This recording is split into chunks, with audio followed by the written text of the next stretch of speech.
Sure, I think the pressure was on from other quarters, including Winston Peters and the leader of the opposition. Yes, she had to do something. It's potentially, anyway, to some extent, to Labor's advantage, to hopefully by October 17, by the first opening weeks, 2 weeks of the early polling as well, to be able to look back and say, hey, we've cracked it again. We've gotten on top of this virus again. Obviously, that's with fingers crossed. So it could work out in Labor's favour, but also, of course, yes, the opposition and New Zealand First were both begging for an extension, which, of course, only the Prime Minister ultimately could have given them. Yeah, because you're saying essentially that for the National Party, the opposition, the more time they have, the more likely they are to pick up some votes at least, because what's the latest polling telling you? Yes, well, the latest polling has been putting Labor above 50%, and therefore, in the region, if those numbers hold up, of possibly being able to form a single-party majority, which would be the first time since we switched to proportional representation in 1996. From National's point of view, it's looking not good. They've gone under 30%. So National figure that the more time that passes, the more opportunity they have to fire shots at the sitting government that you haven't controlled this virus well enough. People are suffering economically, and we would do a better job. That would be their argument. And Grant, you're in Auckland, which is in lockdown. Are there likely to be recriminations, do you think, for the government the longer the lockdown goes on?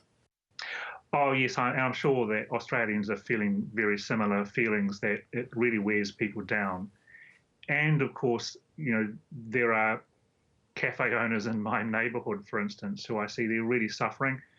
Under the present level 3 lockdown, they're able to stay open and sell takeaways. But, you know, these are people I know. I see them regularly, and their businesses are really suffering. And so this is really stressful for people. Their revenues have significantly declined. So it's really hard. And so I think that the wearing down effect of people feeling social isolation, economic stress, is ultimately likely to count against the sitting government. And the sitting government, therefore, has to do an extremely good job of regaining that confidence and saying, hey, look, it's working. It was all worth it. We did a good job. Wait, and what's the feeling there? Are the health authorities getting on top of this outbreak? It looks at the moment like it is. I tend to be on the optimistic side. The numbers are not great. We had another 9 new cases reported today. However, they are all, so far, the new cases tend to be contacts or contacts of contacts of the initial family that was discovered that had COVID-19. And so at the moment, it looks like they're keeping track of a particular cluster, and they can hopefully find that the perimeters of that cluster and keep it under control. And so far that appears to be the case. And so all going well, and I'm fairly optimistic personally. Some of my fellow New Zealanders aren't so optimistic, I have to admit. But I personally think that this one is going to get stamped out, but I could be proven wrong. I mean, this is a very dangerous, unpredictable disease.